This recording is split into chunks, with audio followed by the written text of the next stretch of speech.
Don't forget to like and subscribe. Wurthington wakes up in a ditch with grit in his mouth, ash in his throat, and a sky that looks absolutely nothing like the one he's supposed to protect. He's of average height, with wings the color of autumn leaves folded tightly against his back. His skin is the shade of rain-washed sandstone, and his sandy blonde hair is matted with soot and grit. His bow is still slung across his back.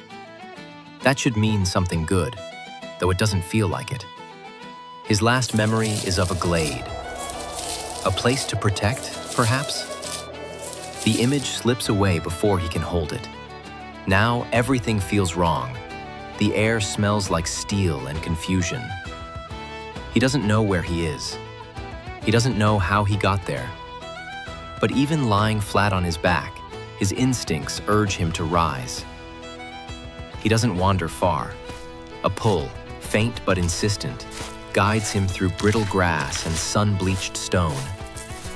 Eventually, he finds himself near a splintered log, crouched low, running his fingers over a pattern in the bark like it might explain the gap in his memory.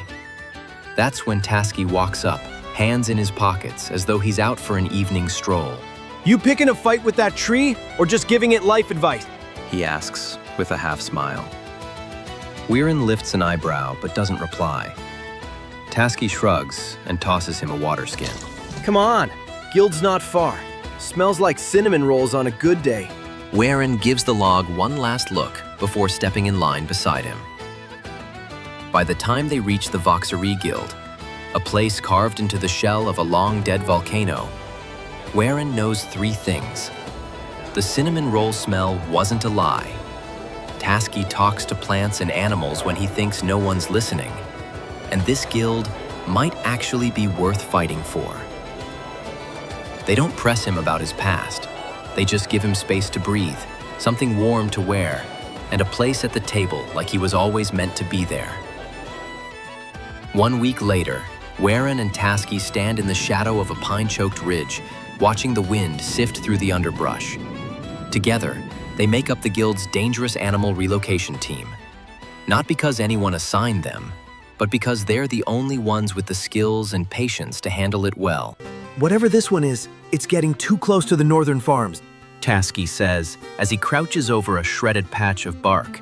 If we wait too long, the guild will have to send an extermination squad. Wearen says nothing. His eyes are already sweeping the tree line. They follow the signs deeper into the forest. Gouged stumps, torn lichen, and deep impressions in the soil suggest something wide and heavy has passed through. But it isn't just the damage that draws Wearen's attention. It's the pattern, the curve and spacing of the claw marks. He crouches, laying his hand beside one of the tracks. It's familiar. Somewhere at the edge of his thoughts, a name begins to stir like smoke beneath a locked door. The team presses forward, weaving through thorn brush and angled stones. The markings become more recent. One tree is split down the middle, opened cleanly and with eerie precision. Wearen hovers a hand over it. His pulse quickens. Velgasha. He stops. The name doesn't feel like something imagined. It arrives with weight, like a truth returning. A memory, maybe. A massive creature, terrifying in shape, wings like rotted silk and teeth layered too deep to count. But he hadn't fought her. He had studied her, watched her, spent weeks unraveling her rhythms. She had a taste for bitter thorn fruit and a dislike for sudden movement. Wearen cannot recall when or where, only that it happened. She's out here, he says quietly. Taski glances over. You know this one? Wearen nods once, but when they find the clearing, it isn't Velgasha. A creature crouches low among the roots.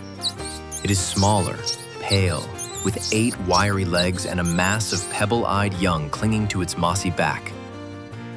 A Burrowmote, skittish and alert. It isn't aggressive, just poorly placed.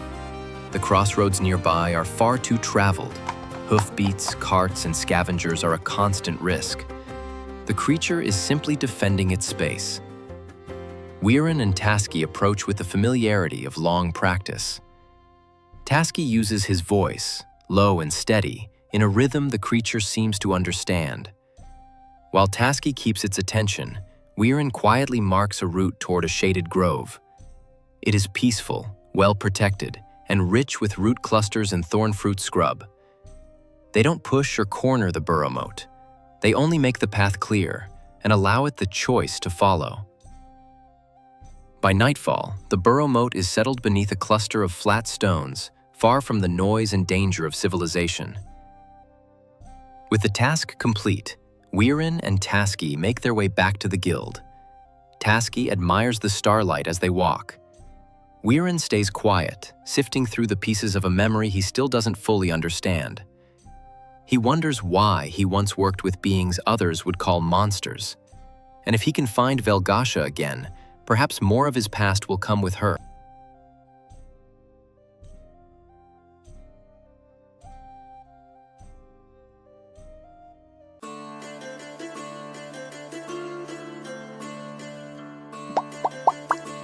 Don't forget to like and subscribe.